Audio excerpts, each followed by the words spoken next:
And now Peter Boghossian is going to discuss what are the consequences for the culture war in the wake of a Trump victory.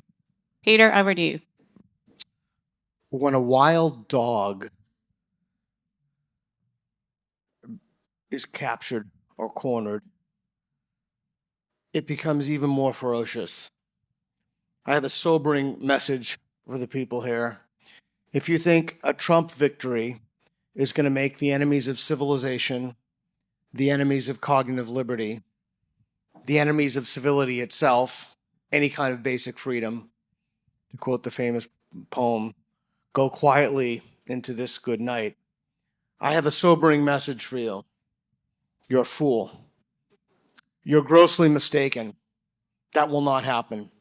I predict that we will see a ferociousness and a tenacity and a pathological vengeance upon the people and the cronies that we have thrown out of office. The people have basically terrorized the United States and the rest of the world for, at the very minimum, of 12 years. So let's take a look at that landscape. What does it look like? And who holds the levers of power? Here's what we're fighting right now. In my opinion, the most important battle is in the academies. All of our academies are controlled by woke maniacs. All of them. If you look at and this is not these are not my data points, the foundation's FIRE, Greg Lukianoff's organization does an excellent job of breaking down right, left. I don't think that those are very useful demarcations any longer, but just as a placeholder, we can use them. The overwhelming majority of college professors are in the far left camp. That would be one thing, but they're identitarians, as many people on the panel have discussed. So we have the control of the academies still belongs to the far left, not merely the left. The control of teacher colleges of education, where teachers become certified, is controlled by the far left. The media landscape. Now, the good thing about this, the positive news, and this is not a kind of Pollyanna optimism, the positive news is that the media has been damaged tremendously from this. The legacy media, I wouldn't say that it's in tatters, but it's taken a blow. If you look at the number one, if you want one single indication of who will vote for whom, it boils down to a single sentence.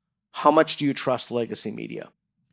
The higher the trust in legacy media, the more likely they are to vote Democrat. So let's take a look at the broader culture war. 4 or 5 things pop to mind. One thing, which is crazy, you have normal crazy, and then you have extra crazy. Anything with trans is extra crazy.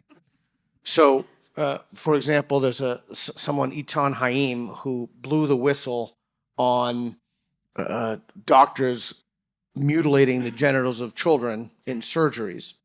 And Dr. Haim, instead of being given an award and thanked, was prosecuted by, you probably are very familiar with this, yeah. He was prosecuted by the full extent of the law, and he told me in an interview in no uncertain terms, if the Democrats get in, he's going to go to a federal penitentiary for exposing the people who have mutilated the genitals of children.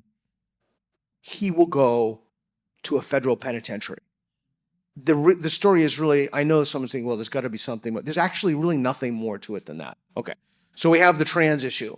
We have the quote-unquote transing children under 18. You cannot change your sex, by the way. It's not even a myth. There's some great stuff. If you have a chance, you want to look up the work of Mia Hughes, which she's exposed something called the WPATH files. So the trans war, it plays large in a culture war. Things that 20, 30 years ago played in the culture war, for example, abortion plays much less of a culture in the culture war. Other things now have come to the fore, freedom of speech. Again, the same ideologues, the same vicious ideologues who control the organs of the media, the organs of what ought to be independent. These are the people who will double down. These are the people who come with a ferocious tenacity. And part of the problem is that they have jobs for life. They're tenured. They're not going anywhere. and they look at the institutions to forward very specific messages to indoctrinate people, very specific conclusions. So you can think about this in right or left. I personally prefer not to think about that. I prefer to think about it in terms of cognitive liberty. The people who want to tell you what to think and what to believe were just thrown out of office. And don't you for a single second think that these people are going to be happy about this and say, well, you know, this is really unfortunate.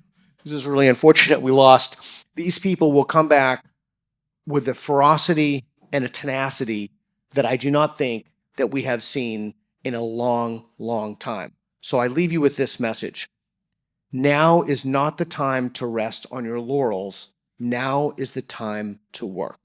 Now is the time, right now, when we have momentum, using institutions like the Danube Institute, is the time to fight back and put the final nail in the coffin of the divisive madness which has thrown society off of a cliff in the last 12 years. Thank you.